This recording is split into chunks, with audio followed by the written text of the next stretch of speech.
Tidak usah malu-malu, saatnya pecat Jokowi. Tapi tidak ada korelasinya kalau Jokowi masih duduk di istana presiden, maka pandemi tidak akan selesai. Menurut gue, statement ini, kalimat ini cenderung lebay kalau kata anak sekarang. Ya apaan sih lu? Tapi kalau mengarah terhadap hiperbola atau melebih-lebihkan, gue juga merasa itu tidak menjadi pencerdasan terhadap publik, tapi jatuhnya malah provokasi begitu.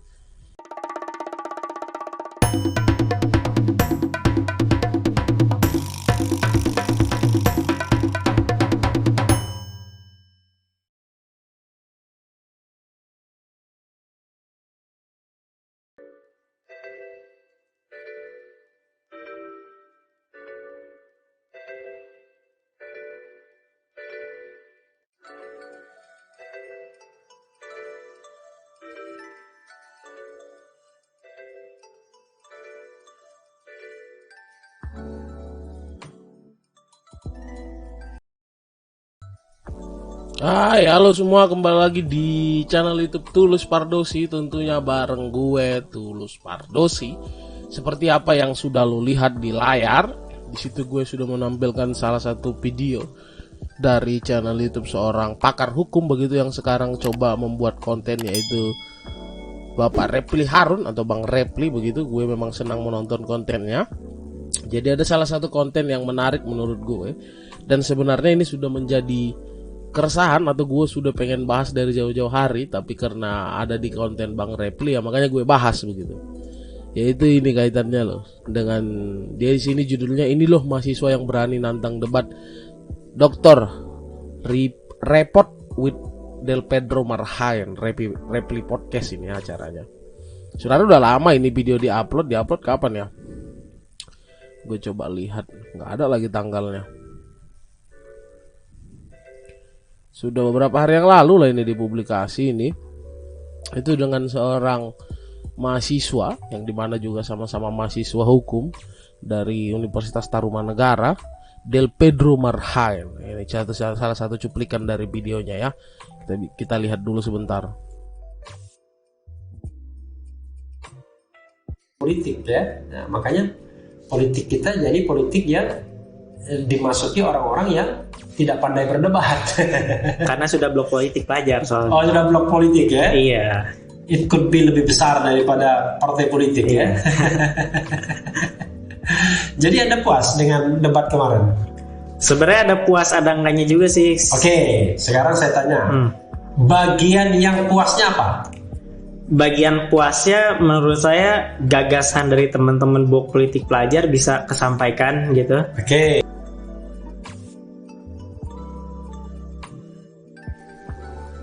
Ya kurang lebih begitu videonya.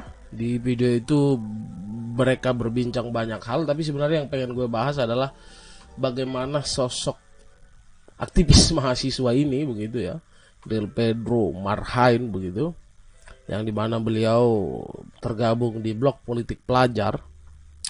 Dan yang menarik di blok politik pelajar ini websitenya gue tunjukin nih, blokpolitikpelajar.org. BPP adalah peron atau platform politik belajar yang bertujuan untuk menggalang kerjasama antar sivitas akademik, begitu klaimnya ya. Nah, ini ada Instagramnya juga. Di sini ada memuat beberapa kegiatan atau bahkan statement-statement atau pandangan-pandangan mereka. Nah, ini tidak usah malu-malu, saatnya pecat Jokowi. Ada banyak lagi postingan-postingan mereka, bahkan ini yang sangat ramai yaitu debat terbuka antara Del Pedro Marhain dengan Ade Armando begitu. Tapi apa sih yang pengen gue bahas di sini ya? Pertama, gue perlu sampaikan kalau gue tidak ada masalah dengan mahasiswa atau kalangan civil society yang memberikan pandangan-pandangan kritis terhadap pemerintah, karena gue pun berada di situ sebenarnya, walaupun gue tidak mau klaim gue sebagai aktivis, gue nggak mau klaim begitu. Ya gue hanya orang-orang resah saja begitu kalau ada yang menurut gue salah, ya gue sampaikan, baik itu berkaitannya dengan sistem bernegara, keputusan-keputusan pemerintah. Tapi gue tidak klaim gue adalah aktivis, tidaklah. Tapi menurut gue dari apa yang dilakukan oleh Blok Politik Pelajar ini, jatuhnya dia lebih, kalau gue nggak tahu ya, gue terbiasa dengan bahasa anak muda, juga kritik keras, ataupun mungkin cenderung kemakian kalau kita di tongkrongan, ya biasa aja. Cuman ada beberapa kalimat yang menurut gue dari Blok Politik Pelajar ini perlu kita uji lebih jauh begitu. Misalnya saja ini, gue ambil satu contoh. Ini kita ambil saja ini ya, satu paragraf ini aja. Walaupun gue sudah baca sebenarnya secara poin, tapi menurut gue ada kosakata atau beberapa pandangan politik mereka yang menurut gue tidak disertai dengan logika berpikir yang kuat begitu. Yang pertama ya ini.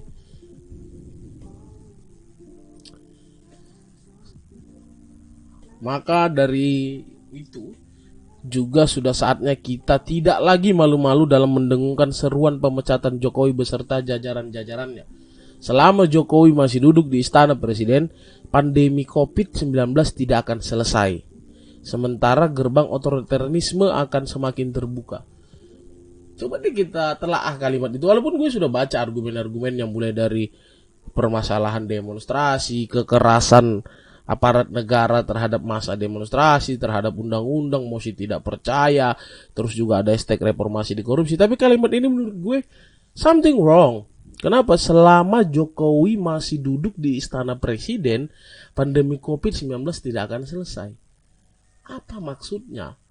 Tidak ada korelasi langsung antara pandemi yang hari ini menimpa seluruh dunia dengan siapa presiden di Indonesia. Tapi kalau kita berbicara penanganan, yes. Dan kita bisa berdebat soal itu. Kita bisa berdebat soal baik buruknya keputusan-keputusan yang dikeluarkan oleh pemerintah. Tapi tidak ada korelasinya kalau Jokowi masih duduk di istana presiden, maka pandemi tidak akan selesai. Menurut gue, statement ini, kalimat ini cenderung lebay kalau kata anak sekarang. Ya apaan sih lu?